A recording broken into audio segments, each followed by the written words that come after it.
So Chip Ganassi Cadillac took victory at Laguna Seca. But how exactly did they do that?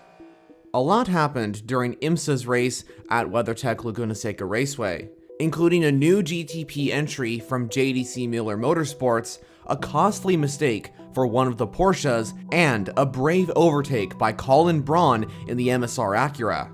All of that and so much more will be covered in my race review for the IMSA Motul Corse de Monterey at Laguna Seca. Located in Northern California, Laguna Seca has hosted events since its inaugural race in 1957. Over the last few years, the racing at the Motul Corse de Monterey has been amazing, but this event in 2023 might have been the best race yet.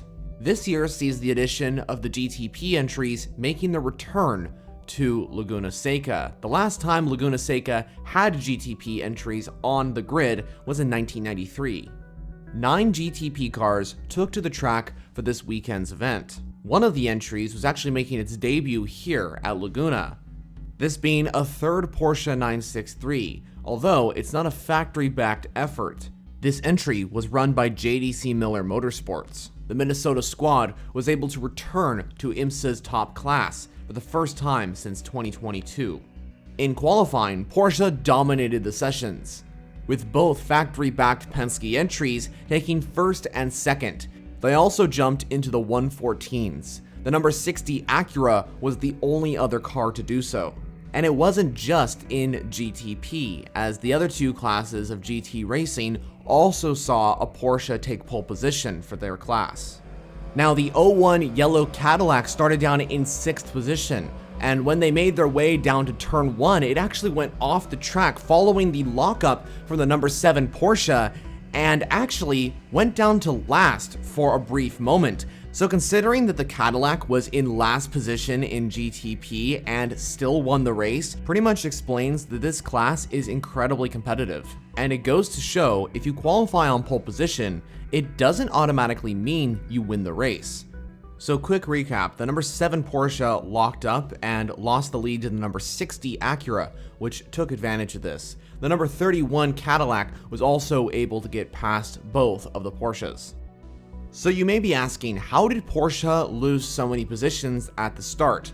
Well, it was because both cars locked up. Yes, you can see on your screen right now that the number 7 and number 6 locked up massively heading into turn 2 at the Andretti hairpin. This sent the Porsches wide, allowing the other cars to take advantage of this. It was a pretty good start to the race for the GT3 entries. However, there was some contact between the number 66 NSX Acura and the Windward Mercedes. This resulted in the JGW Acura and the Windward Mercedes losing a lot of ground to the rest of the GTD entries. Up at the front, the MSR Acura defended against Pipo Derani in the number 31 Wheeling Engineering Cadillac. A pretty big incident happened between the number 94 Andretti Aston Martin and the number 7 Porsche. While lapping the Andretti Aston, the number 7 Porsche made contact with the car. This sent the Andretti car into the pit lane and straight into the tire barrier. Because of the impact, the number 94 Aston Martin had to retire from the race. And soon after, it was announced that the number 7 Porsche unfortunately would receive a drive-through penalty. What looked to be a good race for the number 7 Porsche after taking pole position in qualifying ended up just getting worse and worse. Speaking of penalties, the number 7 Porsche was not the only car that had to serve one. It must have been bad luck day for pole-sitting cars, as the number 9 Pfaff Motorsports, which actually qualified on pole position for the GTD Pro class, had to serve a penalty that lasted 60 seconds long, a massive penalty, especially in racing terms, and this would for sure drop the Pfaff Motorsports car from a potential win. During this yellow, all GTP entries came into the pit lane. Some of the entries had longer pit stops, such as the number 60 Acura and the number 6 Porsche. This resulted in Derani taking over as the leader of the GTP field. But for a short time, the number 52 purple and orange Matheson Motorsports car that was driven by Ben Keating actually took over as the race leader overall. So when the green flags came out, the GTP entries were back in the lead.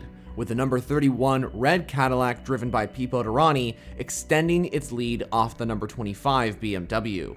Yet another caution was brought out when the number 8 LMP2 Tower Motorsports car heavily crashed into the wall. John Ferrano, the driver at the time, was transported to a local hospital for further examination. Thankfully, he was okay and was released shortly after. More bad luck followed for the number 7 car, as Felipe Nasr went off the track at turn 9, thankfully saving the car from a DNF, but accumulating a lot of damage. So this meant Nasr had to return to the pit lane for repairs. With an hour and 8 minutes remaining, a great battle was happening between the number 6 Porsche, the number 60 Acura, and the 2 BMWs. But as they approached the final turn heading onto the main straight, there was some GT traffic ahead. The 6 Porsche and the number 25 BMW went to the outside of the Corvette, which was being lapped, and Colin Braun, who would have been stuck behind the Corvette, made a move on the dirt round the outside of the Corvette to stay in contention for 4th position. A really brave move by Colin, and I'm just impressed that he was able to pull it off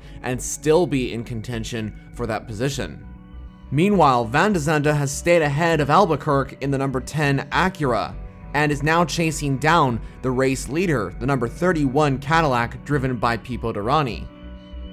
With about an hour remaining, another yellow comes out when the number 12 Vasser Sullivan Lexus stops out on track at the final turn.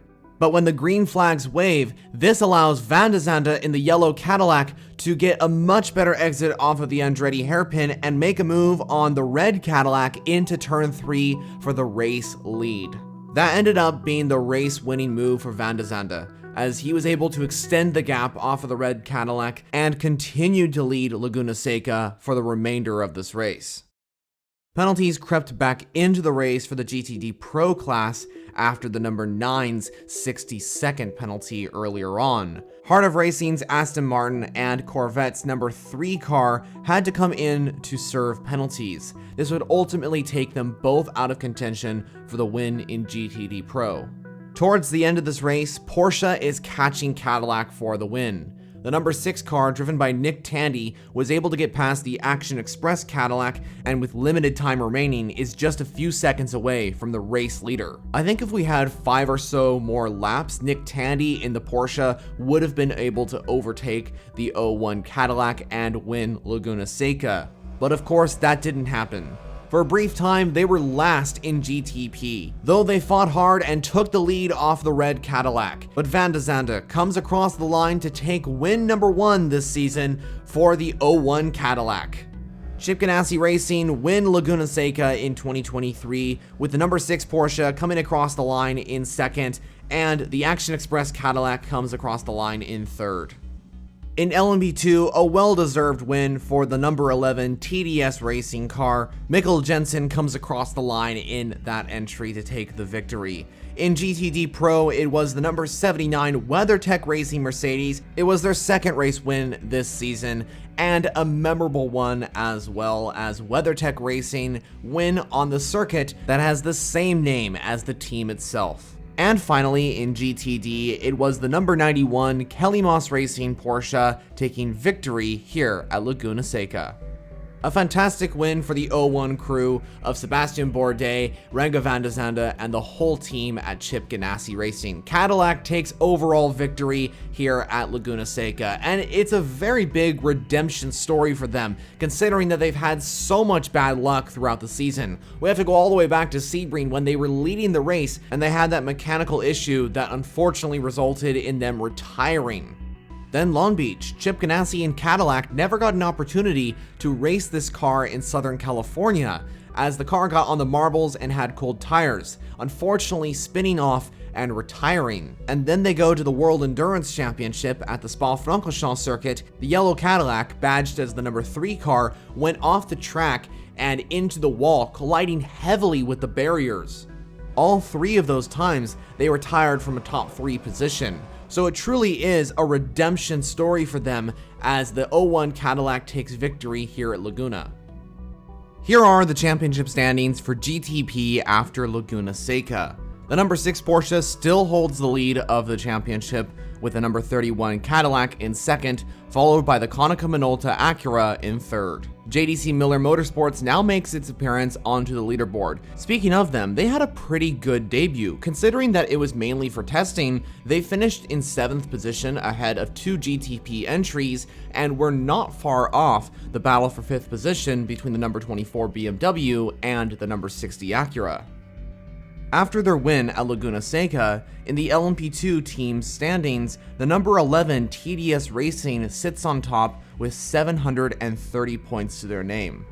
In GTD Pro, the number 14 Vassar Sullivan Lexus still is in the lead of the championship. But after grabbing their second win of the season, the WeatherTech Mercedes is starting to catch up to the championship leader. And finally, in GTD, the number 1 Paul Miller Racing BMW is still in the lead of that championship, and they lead by quite a few points to their nearest competitor in GTD, that being the number 70 Inception Racing McLaren. So that's my IMSA race review for the Motul Corse de Monterey at WeatherTech Laguna Seca Raceway. Did you enjoy the 4th round of this championship in 2023? Let me know all your thoughts down in the comment section. If you are interested in endurance racing, this is the channel to subscribe to. Do so to the left as I make content weekly on the WEC and IMSA. If you want to see another video right now, I suggest clicking one of the options to the right of your screen. So that's it for me. I'll see you in the next video.